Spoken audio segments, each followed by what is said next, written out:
we are selling all of our deals on the MLS. Well, not all of them, but probably about 95%. A couple of different things we're going to go over. Sorry, I pressed my golf swing over here in the back. Golf is beautiful. You know what I'm saying? Golf is like life. But what we're going to be going over is those 5 things down below that we kind of talked about is packaging, pricing, managing seller expectations, getting buyers to make offers, and also just accepting offers with due diligence. That last one's super key. A lot of people have never done that before, and it's going to allow your buyers to give you a better offer, potentially have more targeted repair numbers, and come up and just feel more comfortable with what they're getting into.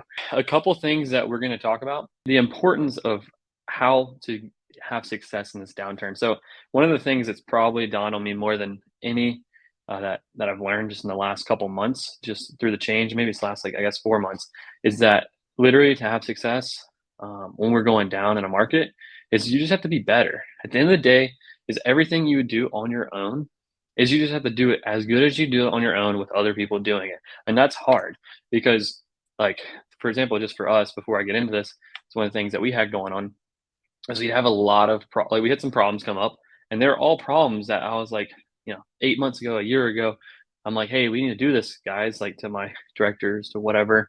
And they're like, yeah, we should. And they'd work on it, and they do it maybe a little bit of the way or not do it at all. Cause maybe I didn't make it as important as it should have been. And I didn't follow through and hold any accountability. And then lo and behold, when the market starts to crash, those cracks become craters or, ravines or whatever you want to call it. And they are obviously glaring. And it would have only been solved had we just been better, a year ago. So that's all it is right now. It's just simply every single time there's a mistake, just let's never let it happen again.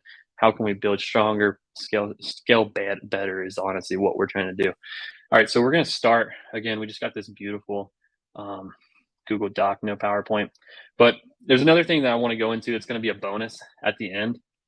It's about finding people if you're not listing on MLS, because there's a few things that we've been doing where we've been able to find retail buyers who would be on the MLS, but they aren't actually, you're not actually listing it. So we'll go over how to do that and what we're doing. So kind of the conversation we're having. So first off is packaging. So this is really super critical. Probably one of the most important things that you can do, especially if you're listing on the MLS. If you're giving to your buyers off market, if you're giving to whoever it is you got to give them good pictures. So there was a statistic, it was the Investor Machine guy, or Investor Lift guy, sorry, Robert Winsley. He said that things with videos and pictures, I believe is what he said, is they sold twice as good, or twice, I don't know how he came up with that word, but that's what he somehow said in the CG presentation. So having over 40 pictures, having video walkthroughs, having all these things like the Matterports, all these things on the MLS, make a big difference. Now, if you're selling to flippers and stuff, having video walkthroughs of everything, super critical. I'm going to pull up a listing we actually have just to show you guys the quality of what we're working with. So I'm just going to pull through this. I'm just going to do this listing review and kind of let you guys see what we're putting out there. And it's the same thing we're sending out to all of our buyers. So this is an example. So this house, we actually, there was one that went on the market that was the same as ours for 10K less, and we sold it for 10K more than what the other guys were asking. So this is the front picture. So nice, big, looks good. Actually, oh wait, I'm sharing the wrong tab. Oh guys, here we go. So I'm on this picture. So this is the house. You can look at it. It's on Zillow. We're under contract. We sold it for, I believe, 10K more than this other listing that was up. And it was the same condition. Maybe theirs a little bit better, ours a little bit better. It's right around the same, perfect comp. So anyways, here's the front picture, nice and square. We got this big living room picture. And again, this is virtually staged. We did this for $16 as virtually staging picture. It's an absolute game changer. We had one listing, just to give you an idea, we were getting 1 or 2 people coming in every once in a while. And then we virtually staged it, and we were getting 6 people coming in, walking the property and doing all that. So the virtual staging is huge. People love it. It looks great. They come in here, they make the lights brighter, they edit it all up. These kitchen tables, these are virtually staged. You see in the bottom right. This, look at the other side of the living room. Look how big it looks. Just the picture is that wide angle picture. Same thing with the master. We got the master nice and open and everything there. This is another just foyer shot, master again from another angle, foyer, yada, yada, yada. And also just the good tour of the house. Look at all these wide angle pictures. They're up high. They're all this, they're all that. And I could pull up let me just pull up like a picture of like another one. Just like one I got sent today from someone else. So here, I'm gonna show this other one. And this is just an example of what most wholesaler pictures look like. So this is just the front. This is this. This is the kitchen. This is the kitchen. And like people will post this or share this out. Like this looks horrible. And I'm not like roasting the guy who did this because like it is what it is. But man, like if you saw this versus seeing this, what are you gonna go and look at? Even if you're a flipper, like this just looks way more appetizing. Your creative juices are way flowing. So anyways, get those pictures dialed in. Go in there, get some professional pictures, teach your guys how to make it look like that. Buy a camera with a wide angle lens, do that whole package. So that's number one. Next one, since we're on this, let me make sure we're on the right screen here. All right, perfect, we're here. So next thing is we got this, this bio, this description, whatever it is. So go to the local comp you have on the MLS. Take that local comp, exact property. Maybe it's even not even the area. Just take that comp. It could be any location. We'll throw comp out of the house. Same house, same repairs. Just copy their, like if it's sold and it looks like it's sold for market value, what you deem to be market value, then just copy it. Just take it, copy it, make it your own. So like for this, like charming traditional 4-bedroom, blah blah blah, imagination, this house, your taste. The big one right here for the MLS is big. Is seller credits are available. If you don't know how seller credits work, you need to go and watch a video on it. I can drop a video. So if you want to see it, just comment below. Just say like seller credits below, and I will make sure you get the link to the video that I'm talking about. But it teaches you exactly how rate buy downs work. You can get someone's loan dropped roughly between $200 to $700 a month on their loan by giving seller credits to where they do a rate buy down. So that's a big one. Also, what it does is seller credits allow your buyer to have more cash at closing. So like, let's say they want to do repairs and they're like, I don't have the cash to do it. Well, hey, what if we increase the purchase price to 10K and give you 10K in credits? Then, they net $8,000 more credit, 20% down, right? They net 8,000 more in credits and cash. They less have to bring to closing. So instead of 40,000 down, they put 32,000 down. Now they got that 8K to put towards, painting one of the rooms or redoing the flooring or making the bathroom better, or whatever it is. And that has gone a long ways. So anyways, that's a big one. You can read the rest of this if you wanted to pause it, go to the address, look it up, do whatever you guys want. So that's big. That is huge. That is huge. That is huge. The other side of the description and sending deals out, and I know this is on the MLS, but when you're sending deals out and you're talking to your buyers, you need to know exactly who you're trying to sell this house to. Because if you have a perfect rental, you need to, one, underwrite like a rental. You need to, two, run numbers like it's a rental. And three, you need to be like, hey, landlords, this is the perfect property for you. It's turnkey, it cash flows, and then list all the great things about it. Then when you talk to them, it's like, hey, this thing makes perfect sense. And they're like, well, what's the catch? And like, honestly, the catch is like, it just needs, it just needs this, it just needs that in 5 years. And like, you're good. But other than that, it's perfect. The numbers all made sense. I underwrote it like this and yada, yada, yada. What do you think? And then they know that you did your numbers the right way. So anyways, that's with pricing coming up and listing and package. That's just packaging your property. So make sure you're using the language for who actually is going to respond. This is a family. This is going to be a family house. Someone's going to live there. And we're talking about a charming traditional 4-bedroom, 3-bath, single family home. Bring your imagination. I mean, I can't even read it all. I can barely read, but you get what I'm saying. All right, next, let's share this screen. All right, so we're back. So we did packaging, super simple, super, super important. The pictures, the description, and the price. Those are really, the price could be a part of packaging because price, the only things you can really do with the property on the MLS. And now if you're building a buyer's list, it's different, but on the MLS, the only things you can control are the pictures that they see, the description that is there, and the price. Those are the only three things. So if you nail in all three of those, then you're going to have a good chance of getting offers and selling deals. So, all right, number two, pricing. So what we do is we price to sell properties in 15 days on market. So if I go over here to this property and I look, I do think it took a little bit longer for this one because we fell out of contract once the day before closing. But this one took 40 days. But if we go to our median days on our dashboard, it is 16 days. I looked at it this morning. It might have been 16.5, but it's 16 days for us to, when we list it, to when we buy it. And the biggest thing right now, and the going down into this recession is being able to speed up your cash conversion cycle. So we're selling deals in MLS in about 40 to 45 days on median or on average. Some are a little bit longer, some are a little bit less because we sell them to cash buyers. But that is going to be super important. And a couple ways you can do that is one, by getting pictures the next day when you lock up a contract virtually.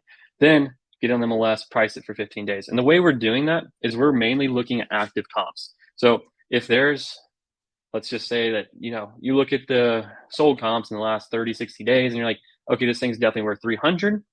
That's what I come to. I know it's going to be, I know 300 is what it's worth. But then you look at active and you see that there's 2, 3, 0, whatever it is. Let's just say there's 2 houses that are sitting there, comparable properties to you in a mile radius. And you're like, oh, shoot, these are both sitting here and they're both listed at 300 and they've been sitting here for 40 days. Let's call it 40 days, 30 days, whatever it is. And my house is not as good as theirs. Or maybe it is as good as theirs, but it's like, I need to sell in 15 days. These have been here for 40. So I'm going to price my property at like 275 or 280. So I know that I can get it sold and I get it done. And it depends. Like if it's the same level property, I'm going to price it like 285. But if it's a little bit worse, then I'm going to price it like 275. So I can make sure that I get people out there and just have the best pictures possible. And then you'll be guaranteed to get people out there, get it sold, and you'll sell it for pretty much a premium compared to anyone else. So that's the thing. Speed, get people out there. Because then what you can do is you can sell the sweat equity play. Sell the, hey, if your client's looking to do a little bit of work, this play is perfect for them.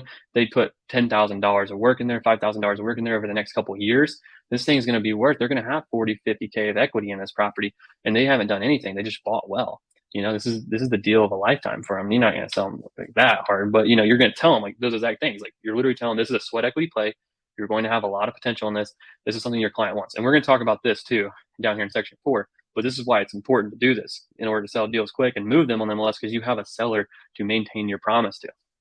So other thing is underwrite your end buyer. I know this is kind of geared towards MLS, but if you're not listing on MLS, I already said package it for your end buyer, is underwrite like your end buyer. Go talk to your local flipper, talk to your local landlord.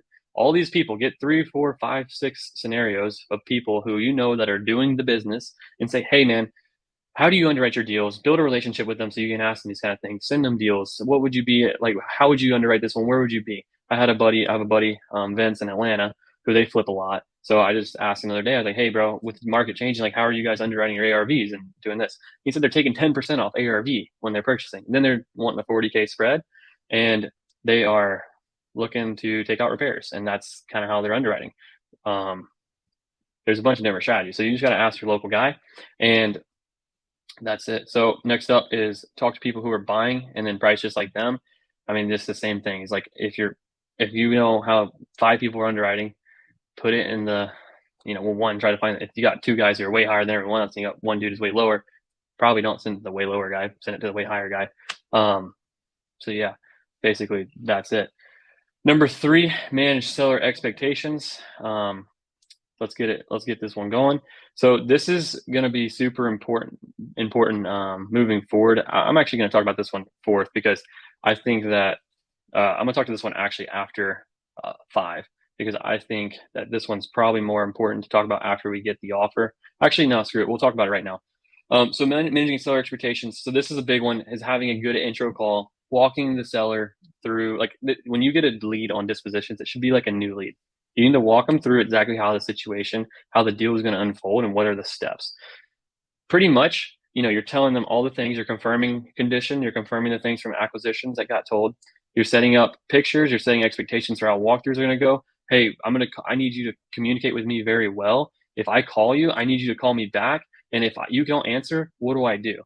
What are my next steps? I also let them know when I call you, it's only going to be for an important reason. I'm not just calling you to chat. I'm calling you so I can get your house sold and get this deal done for you. That's my job. So I need your help. Setting the stage with them, letting them know very clearly what's happening, letting them know who's coming out to their property, who's going to be there, what are they doing there, yada, yada, yada. So they feel good. And then what we do is after we set the intro call, we set the stage. We'll also ask them how soon can they move the date up? What do they need moving the property out? Like confirm vacancy. That's all done on the intro call. So, for us, we lock it up virtually.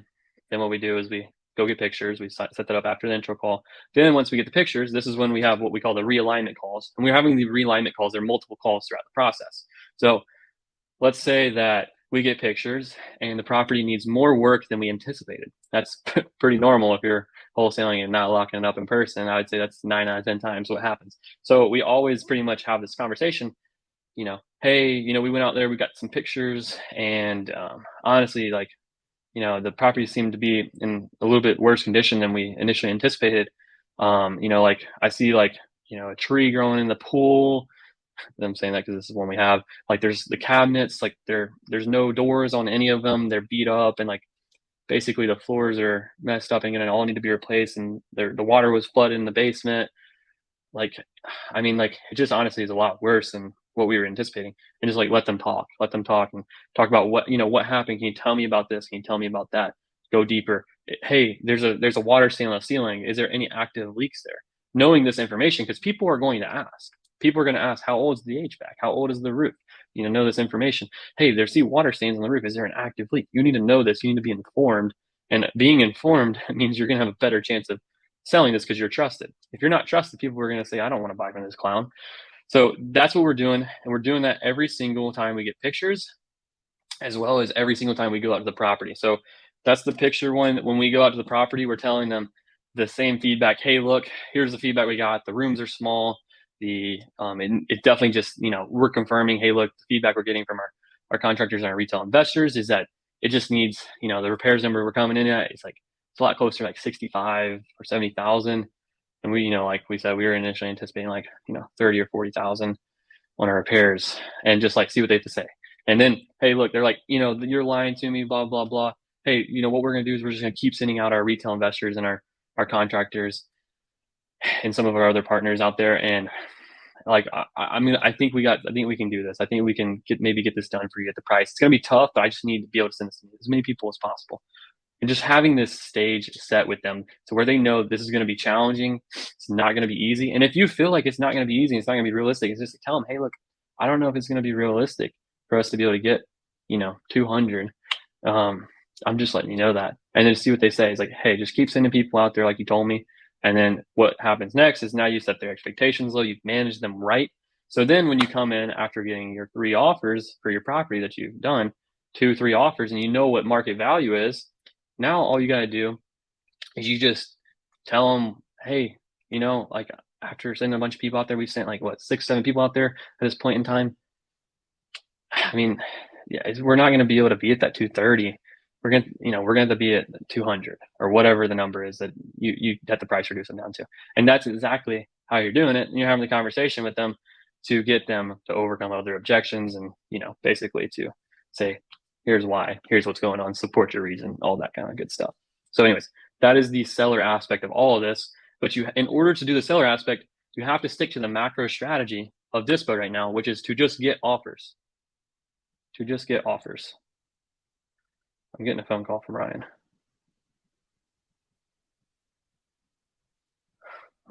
Oh, this was tomorrow. I'm doing this tonight for some reason. Oh gosh, that's funny. Well, some people are on here. Thanks for showing up. Anyways, we're doing this anyways. We'll repost it tomorrow. We'll tag everyone in there. That's freaking funny. My bad, guys. But anyways, so we'll go to the next part. All right, so the next part is getting buyers to make the offer. And this is one of the harder parts. And I'm still between the fact of like, will people make offers regardless or not? But I would say that you definitely influence them making offers. Now, if the property is absolute trash and it's priced wrong, it's going to be much, much harder. You're going to need way more people to go to the property in order to get an offer. That's why days on market are higher for some properties versus others. So anyways, the big number one that we were seeing is just answering the phone when it rings. Like we were answering like 30-40% of inbound calls.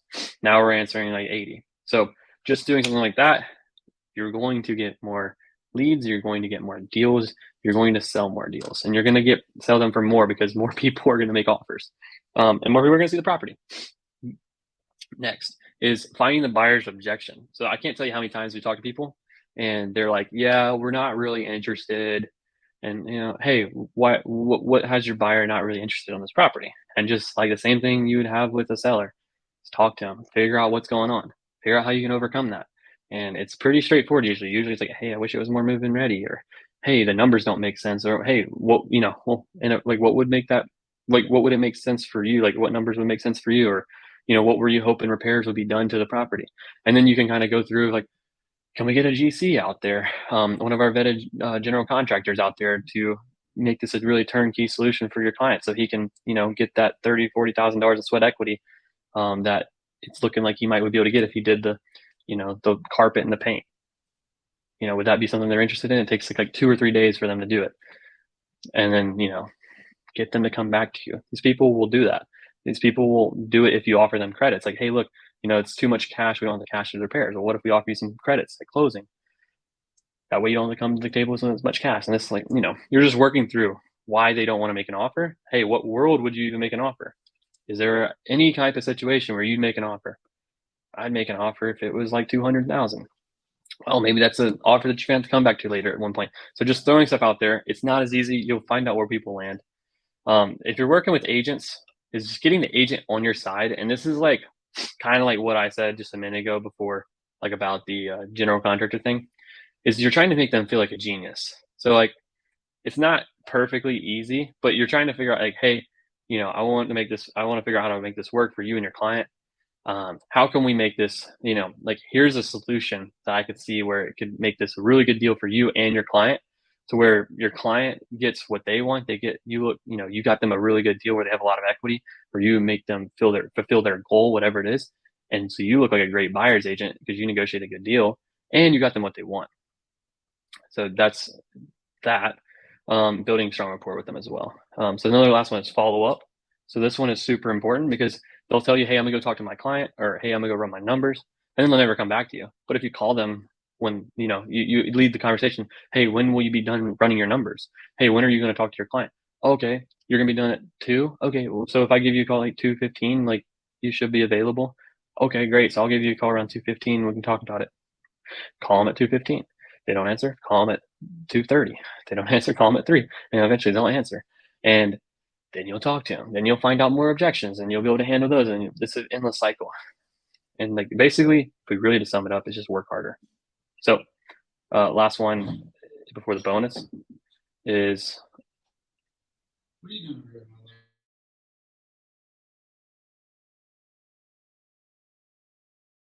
here? Gino hopped in here.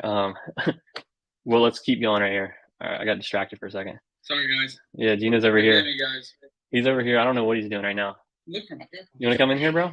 Here, come in here. What are we doing? We're giving a presentation on how to seal deals. My bad, guys. Forgive me. We got to meet up in 30 minutes. Yeah, we do. I'm ready in 15. Keep doing that, Yes, sir. All right. So I'm actually at Gino's house right now because I just got back from South America. I needed a place to live for a couple of days because I'm still homeless right now. So, or my address is just Airbnb. Anyways, so let's get into accept offers with due diligence. So hopefully you guys are getting some value right now. If you guys are, just please just let me know below. Let me know what questions you have as well so far. If you'd like me to dive into anything deeper, I do have a hard cut at like around 6:15. So 15 more minutes or so. But anyways, let's get into how to accept offers with due diligence. So one, the reason why this is important is if you're selling on the MLS, you're not going to sell any deals without due diligence almost at all. I think we've sold one out of, I don't know, 60 or 70 or so recently that have been like, since we've been doing this in like the downturn. I guess it's been like out of like 40 since the downturn, but since the rates changed, and that's one, literally uno. So you're going to sell it with a DD, and the best thing you can do is shorten the due diligence. But the reason why we need DD is because it makes people feel much more comfortable in what they're actually getting into. Because a lot of these people are a little bit less sophisticated. They are a little bit less aware of like all the exact details. They're not like running their numbers. Like they're like, oh yeah, that takes, it's $20,000. Okay, this is like 5. Okay, yeah, 25. I'm good there. I got a little buffer, all that. No, they need to go down. They need to run it in a spreadsheet, and it takes them a little bit of time. They need to get an inspection because they think inspectors know everything, and they need to do all these different things. So that is why it's important to do due diligence. But here are the things you need to do internally to make sure you're putting yourself in a good situation when you're selling with due diligence. Because most of the time, I'm gonna be honest, most of the time, if you do these things, like probably I'd say 4 out of 5. Maybe 5 out of 6, a little bit more than 80%. People are making it through due diligence with us, and they're not having anything on the back end. They just want to make sure they feel good. So here's what we do: shorten due diligence. Most people are going to come in and hit you with 7 days DD. So the basic way to talk this down is, hey, if you don't mind me asking, what are you going to be doing during what's your client going to be doing during their due diligence? Oh, they're just going to be doing an inspection. Okay, so they're just doing an inspection, no appraisals or anything like that. Okay, yeah, correct. Okay, how long does it take for you to schedule an inspector and get him out there, and for him to get the report back to you? Oh, it takes him, like a day to get out there, and I'll contact him like right after this call or once we get the contract signed. So, you know, I guess maybe I'm gonna say we get that signed tonight or tomorrow, then maybe a day. So he's out there done with the report 2 days. Okay, so it takes him 2 days, and then like what your client needs maybe like a day to just review the inspection and then to run his numbers and over that. Yeah, that sounds good to me. That seems right. Okay, so we could probably do a 3-day due diligence then. Yeah, okay. Every time. It's so that's one. If they are dead set on like the objection that we get a lot is like, well, what happens when the inspector can't get out there within the time that we said?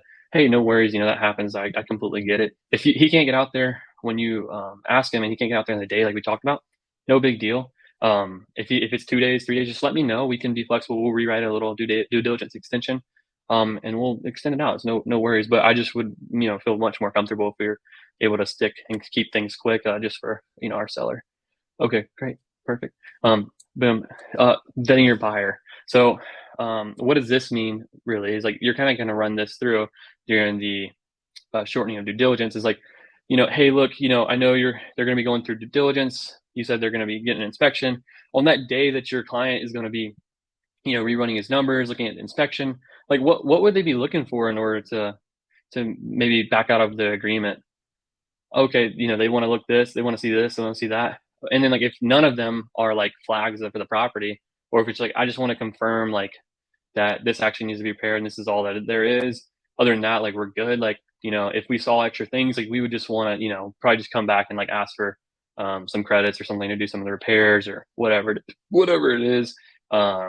If everything checks out and it's exactly how we think, then we're good to go. If in some people will be like, yeah, if anything over like paint or fixtures, like we're gonna back out. We're not looking for anything more than that. So if the freaking HVAC is on its last leg and it doesn't even run, and like they're probably not gonna be there.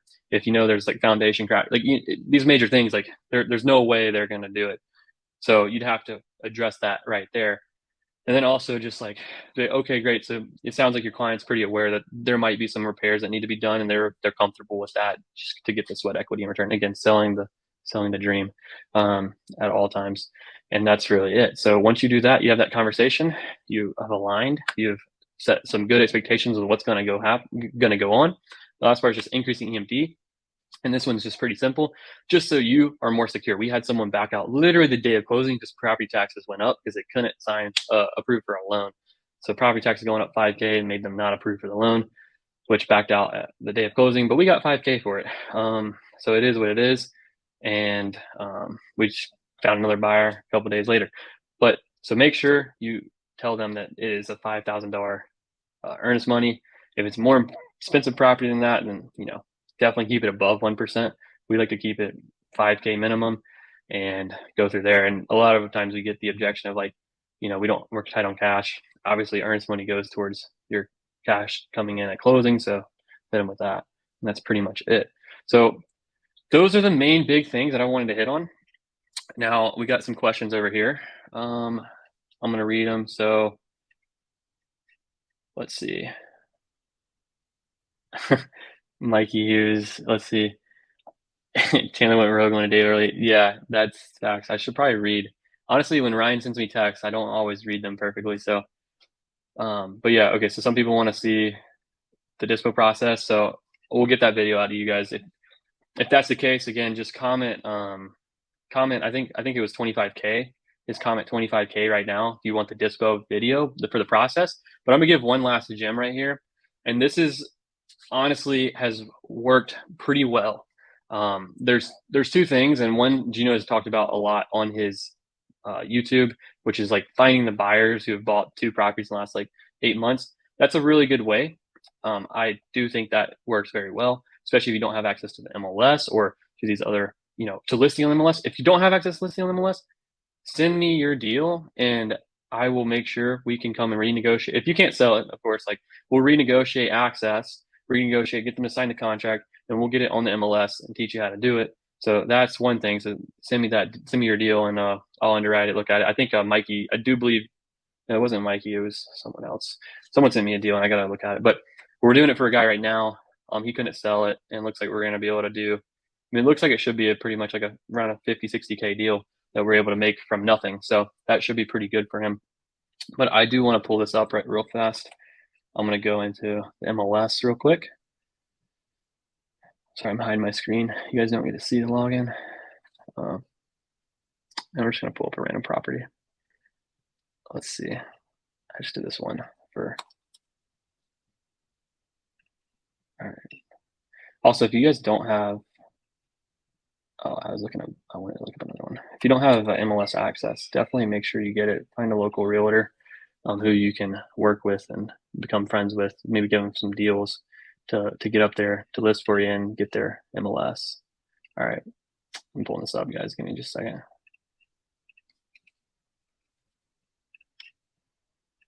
I'm almost there. All right. So basically, what I'm gonna change my screen now.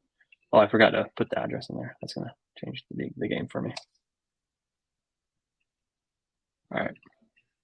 All right. So you guys can see my screen now at this point. So I did 180 days sold. Normally I'd do like 90 when I'm running comps or whatever. Actually, I'm gonna do it because I can't truly tell what's going on over here. Should do 80. All right. So there is a property over here. This is the reason why I know this one works is because we just did it.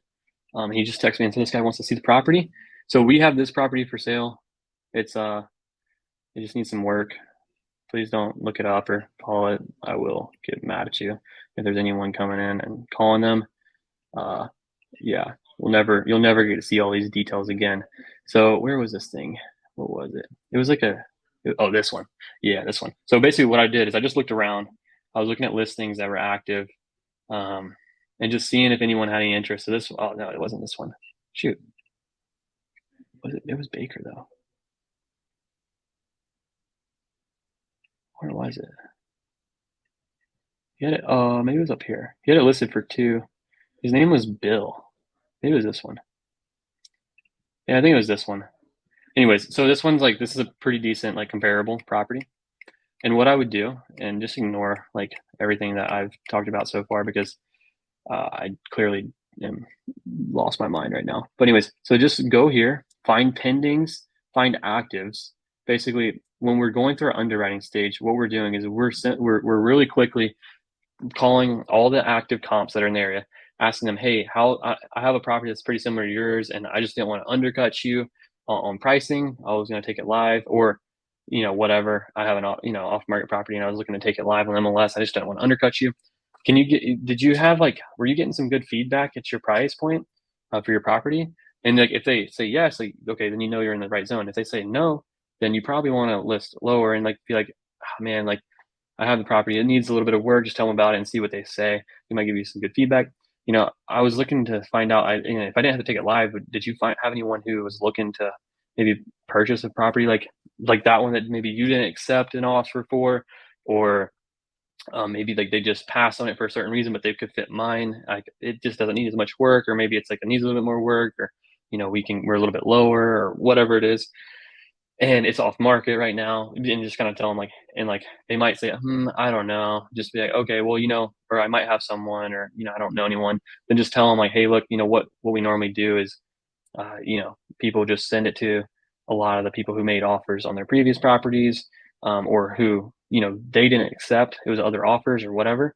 And basically just go and show this to that buyer's agent or whoever, and you can maybe work out a commission agreement, or if they're not represented and you have their contact, you can represent them and we'll pay you a commission as well.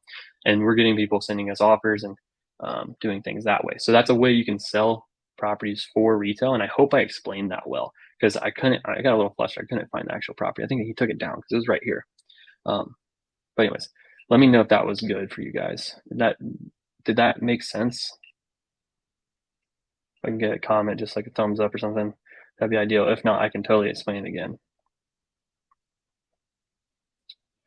I'm just gonna assume that it was probably good. But anyways, that is the most of what we have going on. If you don't know how to get the property on MLS, get it on MLS. If you do already have it, this is a great video for you to see exactly how we're doing it and how you guys can do better. So again, recommendation is level up your, I'll send the sheet as well if you guys want it. One more view of this sheet is better packaging, get those pictures, get those descriptions dialed in, and then again, present it as if you're talking to your end buyer. This is a marketing tip. This is not a dispo tip. It's a marketing tip. Pricing, price it to sell quick, especially in the MLS. Beat your competition. Again, price it like you're an end buyer. Talk to them about the pricing like it's your end buyer and what they would know. Like if they're looking for cap rates, if they're looking for, a certain target percentage of their, earnings, like for a flipper, like are they looking for 40K? Are they looking for 50K? Are they looking for 20%? What are they looking for? How are they taking off their ARV?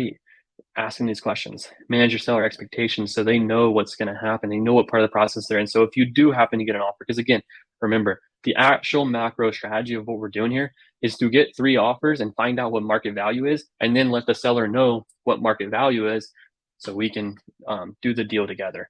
And if that means we got to get a price reduction, that means we got to get a price reduction. If it doesn't, great, we can do it together. So that's that.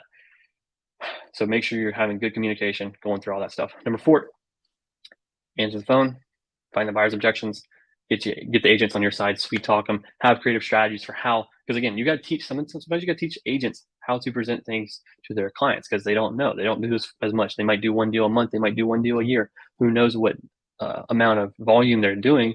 And we're the professionals. We got to be the educators for some of these people and make them know how to sound very intelligent and also have the goods for their client and look like a genius so they can get more referrals.